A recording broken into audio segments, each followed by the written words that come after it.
Have I been promoted? Yes. Feels like a demotion, though. It's unclear to me. I don't believe that's true. You're taking on more responsibility. That often comes with a promotion. I am doing more. It's almost summer. That means we get to do more. I also see it as like taking work off other people and putting it on somebody else is like something a manager does to a subordinate. So I didn't apply for this. Are you saying that I've Machiavelli'd my way to the top here? I'm saying I didn't apply for this job, but here we are. Aren't you our founder? Co-founder? Yeah. I didn't apply to be the game designer. 51% share. I just wanted to edit the podcast. You can do that too if you want. It's your turn. I'm Hunter Pence, and you're listening to the Misplay podcast. Oh, yeah.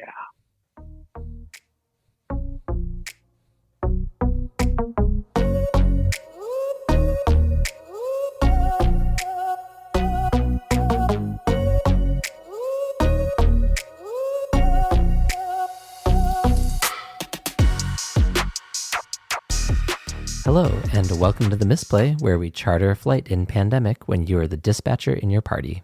My name is Mark. My name is Jason. And you're going to have to explain that for me because keep in mind, it's really hard for me to say this because people expect, I think, a little bit more from me, given our position as both game designers and podcasters. And you know I don't like co-op games. I'm going to whisper this, but I've never played Pandemic. You really stole my thunder on, I was going to give you the pass because I was going to be like, oh, it's okay, Jason, don't worry about it. You don't like cooperative games. But since you took that, how have you not played it? I make jokes about it all the time. I'll make quarterbacking Pandemic jokes all the time, but I haven't played it because I know that I'm always going to play the game with somebody. You know, Decision Space had a great episode with Jamie Stegmaier this past week where they talked about the quarterbacking problems in co-op games. They had workarounds and solutions, and that was all part of the episode. It's a good listen.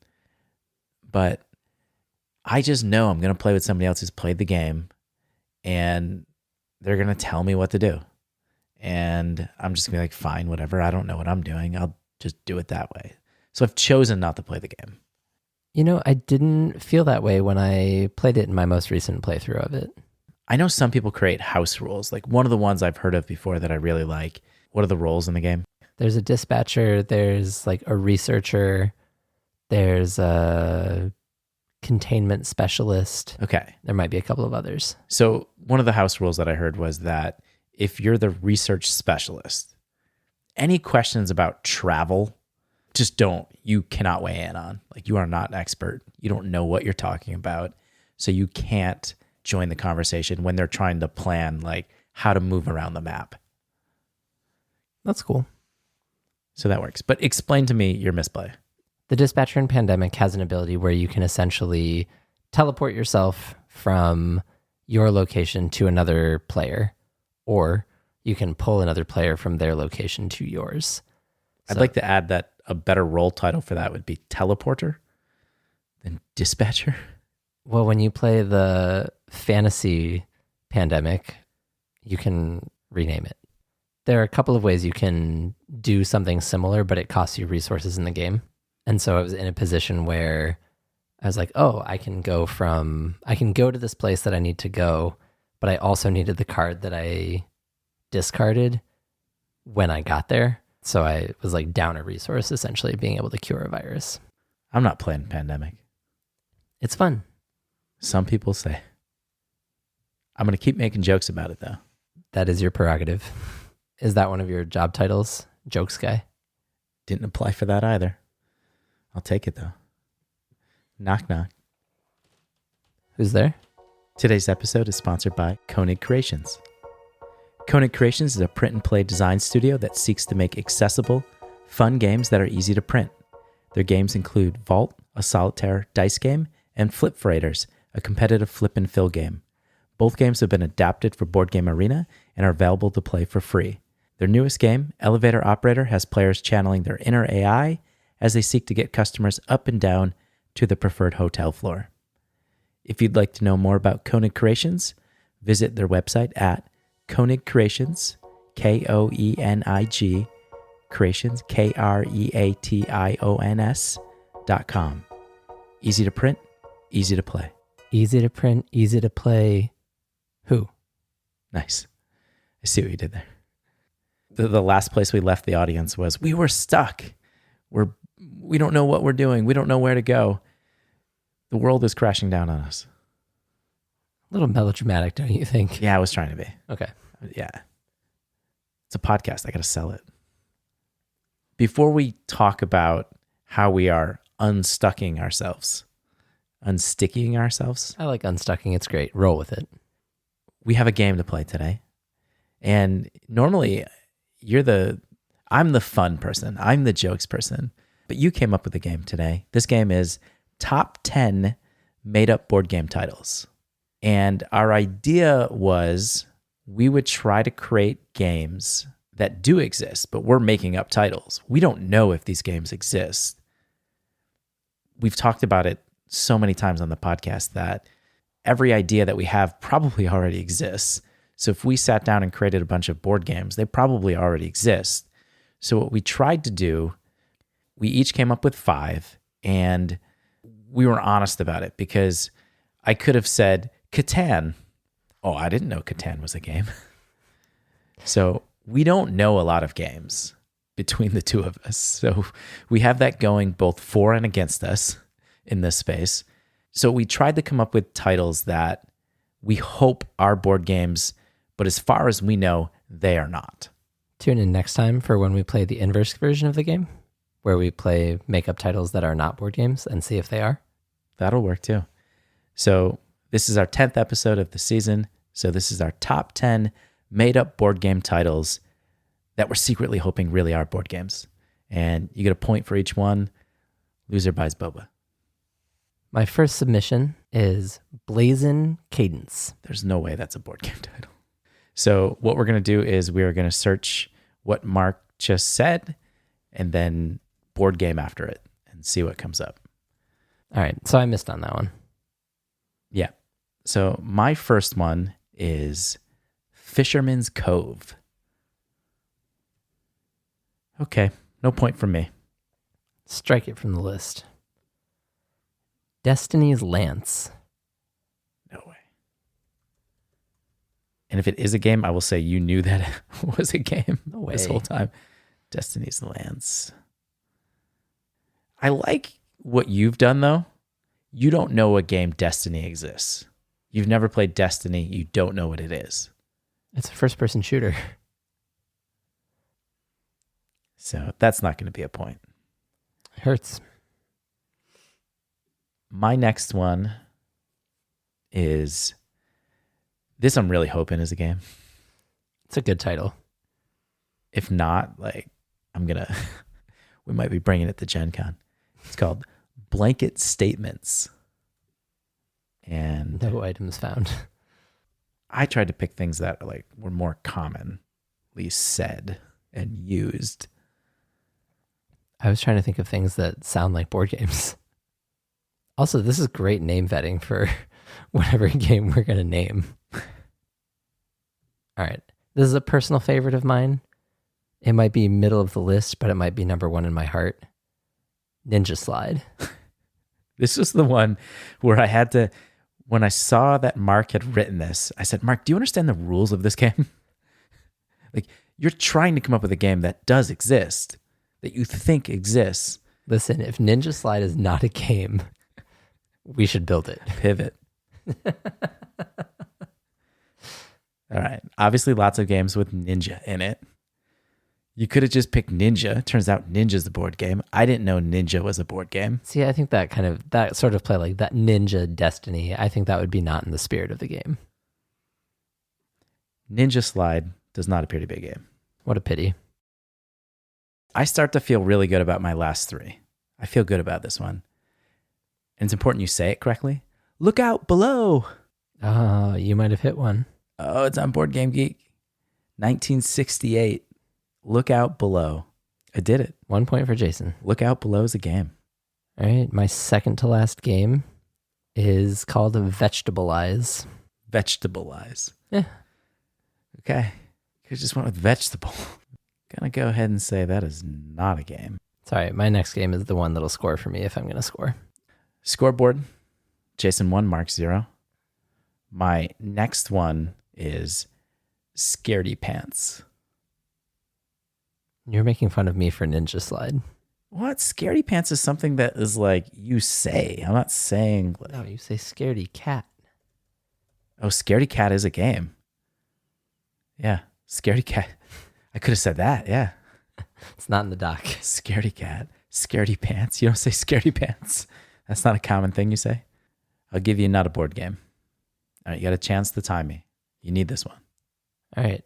My last title is called One Time. One time. That is a thing you say. Like, one time. Come on. One time. Like, even a casino game would be a great game for that. Gonna say one time is not a game. All right. My last one, even though I've locked this thing up, our 10th game is a can't miss game. No way. This is a game. I've never heard of it, but it has to be a game. I actually feel guilty having put this one out there. In fact, if this one is not a game, you win. Fair? Sure. Yeah. It's like double or nothing. One time. Good use. Space Race. Has to be a game. I've never played it. I've never heard of it, but there's no way this game doesn't exist. Space Race. There's like 15 of them. There's literally, when you type in Board Game Geek, That's messed up. there's like 15. Final score, Jason 2, Mark. 0.5? I'll give you 0.5. Fine.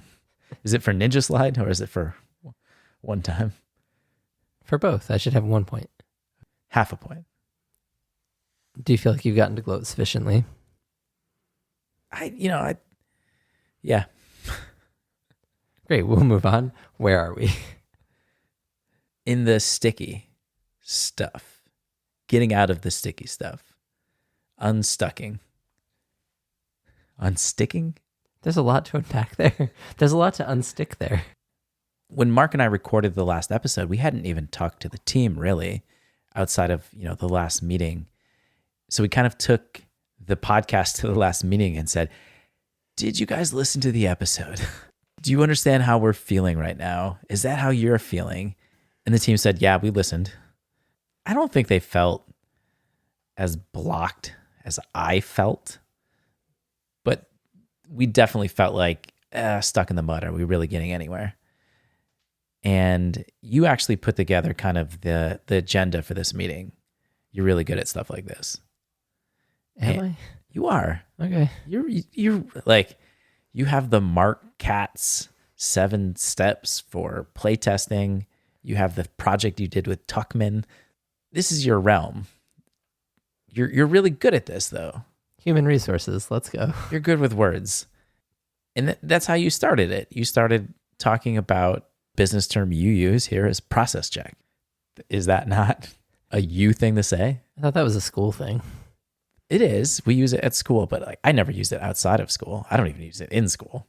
But give us kind of how you approach the meeting. Since we were being unsticking ourselves, I think is a nebulous kind of idea. We tried to do some problem solving last time you and I sat down together, but I was wondering if there was a way to look at the way that we've been meeting, the way that we've been working as a group to readjust or review or change the way that we've been working or think about the way that we've been working. That would be another path to unstucking ourselves that wasn't solely rooted in, well, it's challenging to be working on this game with all of the factors. What if it were more of a question of how are we using Wednesdays and really looking at where is the current area of interest for the team and for the individual members on the team, and what's the current team capacity?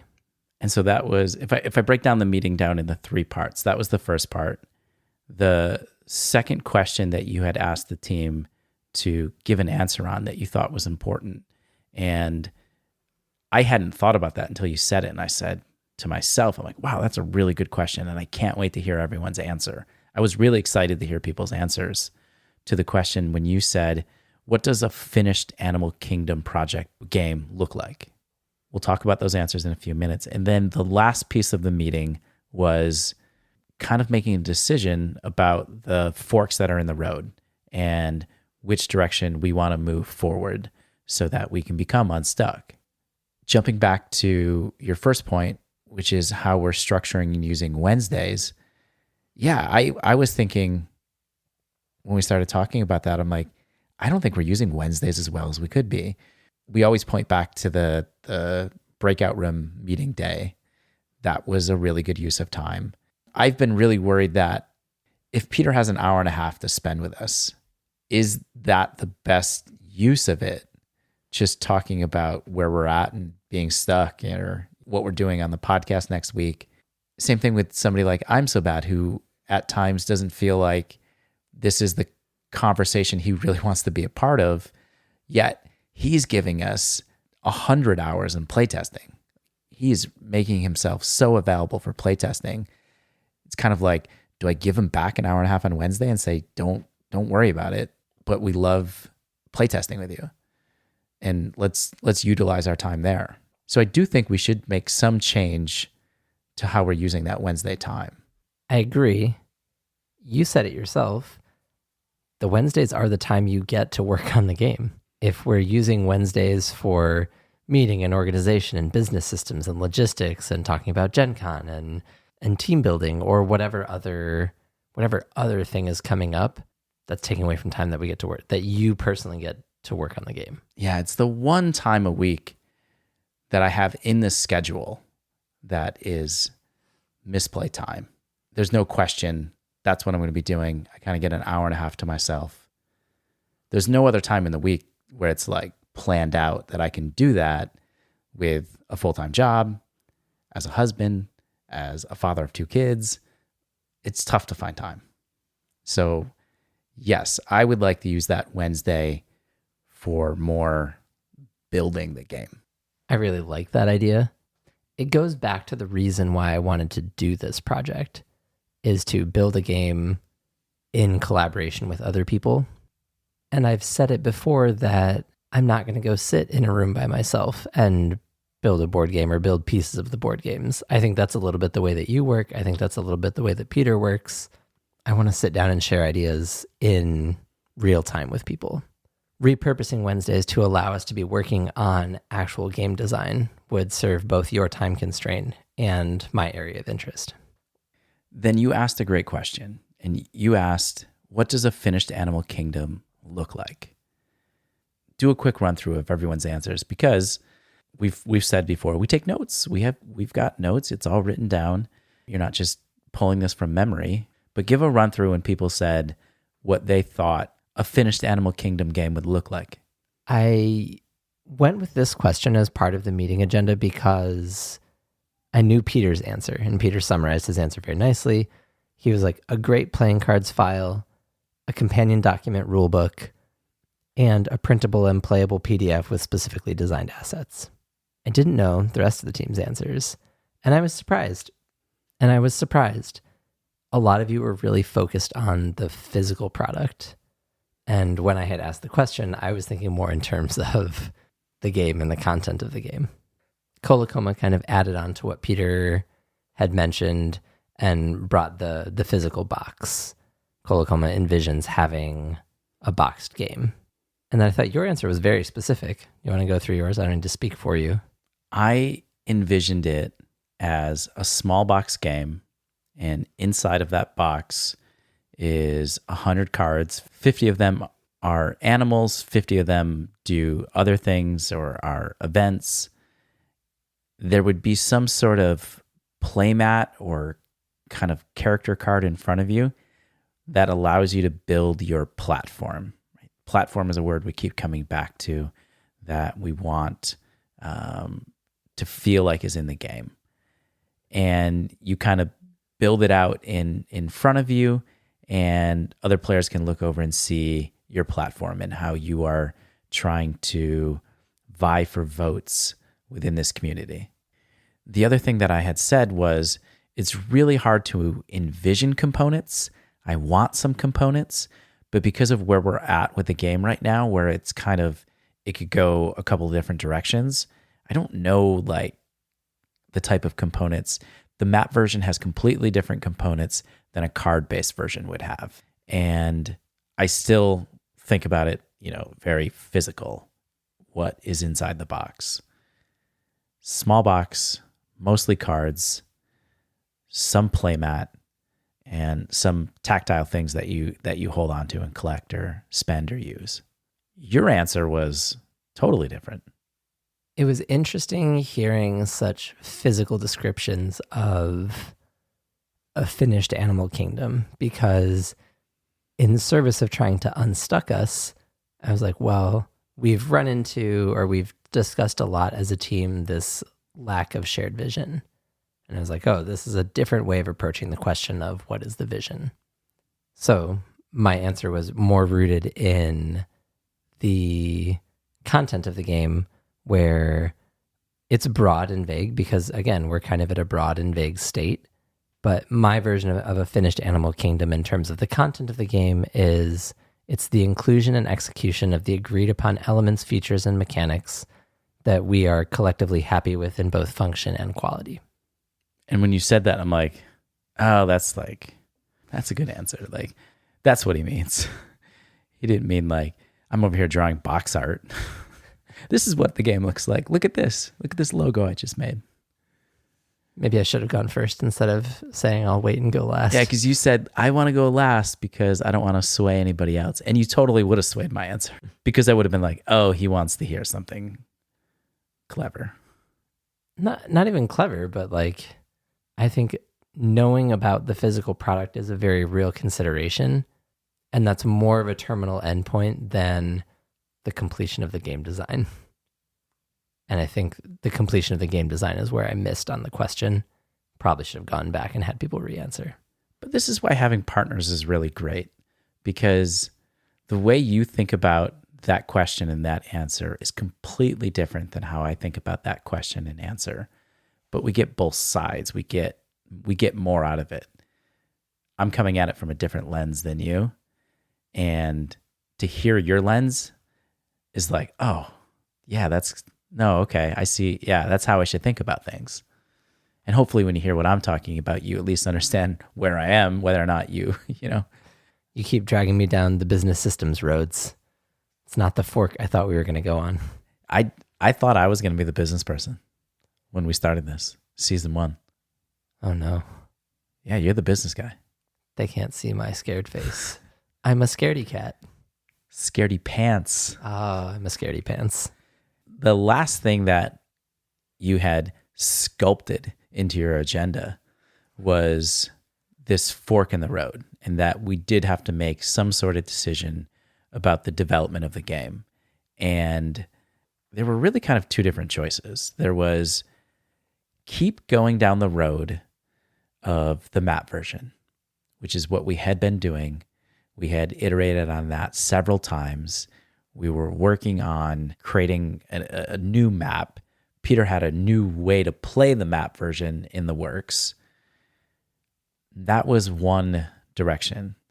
The other direction, coming out of the last podcast where we talked about being blocked, was to simplify and go back to a card game that is probably closer to the original design or the original things that we first tried when we built the game, that didn't have a map and it didn't have characters moving around. It was just, you would play a card from your hand and then the animals would move around a space.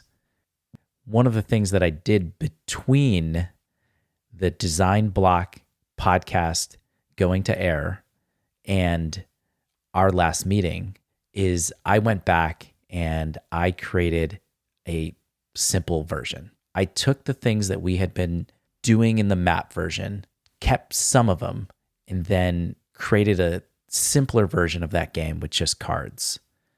And we got to play test it a couple of times. I wound up not being available for those two playtests. Give me a quick recap. I was told there were no notes for the second playtest. There were notes for the first one. We didn't take notes for the second one because we did it as our like Saturday night Misplay game night. We played it just for funsies last minute after playing Can't Stop again. I think the feedback from the game, it's funny because the feedback from the games that we played wasn't really positive. I think that's, it's nobody ever wants to hear that, right? So I spent a lot of time trying to simplify the game and draw people into this new version of it. And when I finished the first playtest, they were like, I just felt like, oh, that was a swing and a miss. But I think you have to swing and miss. Like, you can't just hit home runs. I haven't hit home. I don't think I've had a base hit yet. But then I made a couple of more changes based on that feedback and brought it to the Misplay Saturday night game night and snuck it in between Can't Stop. And it was okay. I don't think anybody was like, yeah, this is the direction we need to go. You're on to something here. Keep going. But when we got to the meeting, Kolokoma did say something positive about that. He did like the step back to the original version of the game that played a lot differently than the map version plays. So in the meeting, I felt like, oh, there was a little interest in that direction. I felt very strongly, even though I didn't say I feel very strongly, coming out of the last episode of the podcast, I felt very strongly that we had to simplify. I didn't think there was a path forward where we can continue to make the game in this map version the way we were going and be able to test it in time for Gen Con. KublaCon, we missed. We're not going to be able to take the game there. But we're at the first exposure playtest hall, and I didn't feel like the map version was a version that was going to be successful there. Even though I wasn't like, because I wanted to hear what other people would say, I wasn't like, we have to do this. But I did say that, I thought that we should be simplifying. You even said it a couple times for me. Like, I know Jason talked about simplifying. So we had to choose, right? We had to make a choice. I think part of what was interesting coming out of the discussion of a more simplified version of the game, which was the predominant response from the group. I made a small, weak argument. I think a weak argument for doing a more dense and complex version of Animal Kingdom, more as thought experiment and a way to strengthen our process. But I agree that a simpler version of the game is the direction that we should be going. Given that kind of brought up question number 2, or fork number 2, a second fork. 2 forks in a woods. And we chose both. And that has made all the difference. But we've gotten feedback in Discord about, when you're stuck, it's nice to have something else to fall back on. And so the question got floated, what if we were working on a second game? Which, looking back into our thinking about team capacity and team interest, Peter expressed interest and capacity in being able to work on an alternate game if the map version wasn't the version that we were going to push forward for Animal Kingdom. Right. So I believe what we settled on at the end of the meeting was you and I are going to take a lot of the shared responsibility of a simplified version of Animal Kingdom, and then we can work on 2 games at the same time. Yes. So I think that's the big shift is that, and I said in the meeting, I'm like, part of this comes down to my failure to, you don't know what you don't know. I've never done this before. I felt like on Peter's end, how should I say it?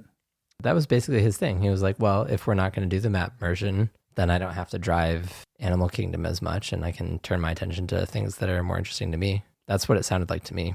Yeah, and he had sold me on that idea, not him doing it, but the idea that we should have this other thing going. A couple people in Discord over the last couple of weeks who chimed in conversation and said, I think it was Board Game Casual this week who said, find the fun.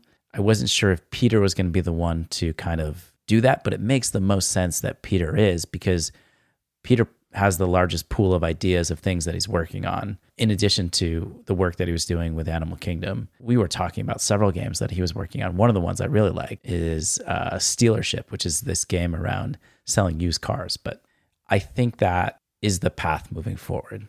I think you and I have to, and I said while I was being promoted or demoted, it's unclear still, I said, I'm only going to do this if you are co-designing this with me. You are the co-lead with me, because if it is just me, I want you to feel as invested in it as I have felt, and I want you to match that. I think repurposing Wednesdays to where we're actually sitting down and working on it together will do that for me.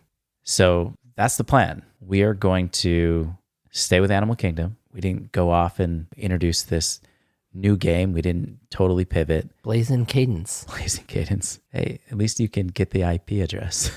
So what we decided to do was we would take that path where Peter would take a little bit of a step back and work on finding the fun, work on other ideas that Peter has had, and bring some other games to the table to, even if it's at a Wednesday meeting, to play a game.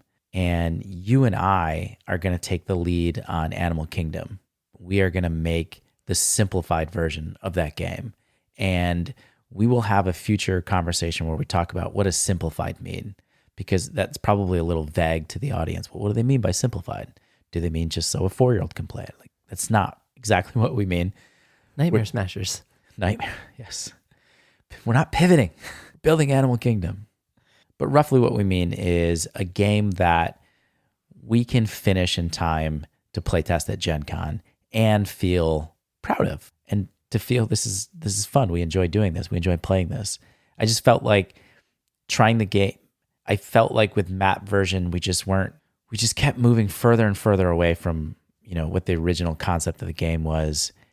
And we didn't have clear direction. And that was because of me, because I was responsible for that direction. So I think just scaling it back and focusing on, what I keep calling the platform, and building the game around that, we can make a more streamlined version of the game. He nailed the business talk. Streamlined, yeah. A+, gold star. Thanks. I think I'm looking forward to this structural change. I don't believe it. I am looking forward to this structural change. I still don't believe it. Why? I get like everything I want. This is the fun part. You keep saying things are the fun part. Are you having fun? Yes. I like being on the mic. You like being on the mic. That's one thing. You don't want to sit in a room and build a game by yourself, though. No, but if I sit in a room and build a game with you, that's different. That is fun. We got to find the time for that. Wednesdays. We did find the time. We have to have more than an hour and a half a week to build this game. You know that, right? Depends on how simple the game is. We're going really simple. Have you started thinking about the simplified version yet? Yes. Yeah, I have. That's all I've been doing for the last few days is thinking about, I said it earlier on the podcast that we should build from this idea of a platform. You and I have both talked about this in terms of like what we're most excited about and what we want from the game. And I think starting from the platform of what your candidate is all about and building out from there is going to help us fill in all the pieces.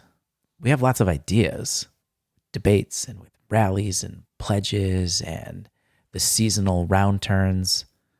I've had these additional ideas about endorsements. Like, I think we just have to pull it all together. So yes, I've got ideas. I'll look forward to reviewing your portfolio next week. Great. It's my business review. See what I did there now? I'm the boss. I told you I got demoted. I knew it. I knew I got demoted. The Misplay podcast is brought to you by Mike C., Missy, JP Savard, Parney, Kyle Flowers, Ajos, Brian, Binns, and Peter. Consider donating at patreon.com/themisplay. If you'd like to become a featured sponsor of the show, find our FAQ in Discord.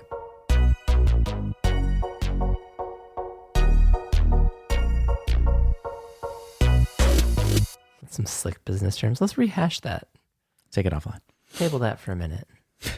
All right. One time. One more time. One more. That's a game. It's a song too.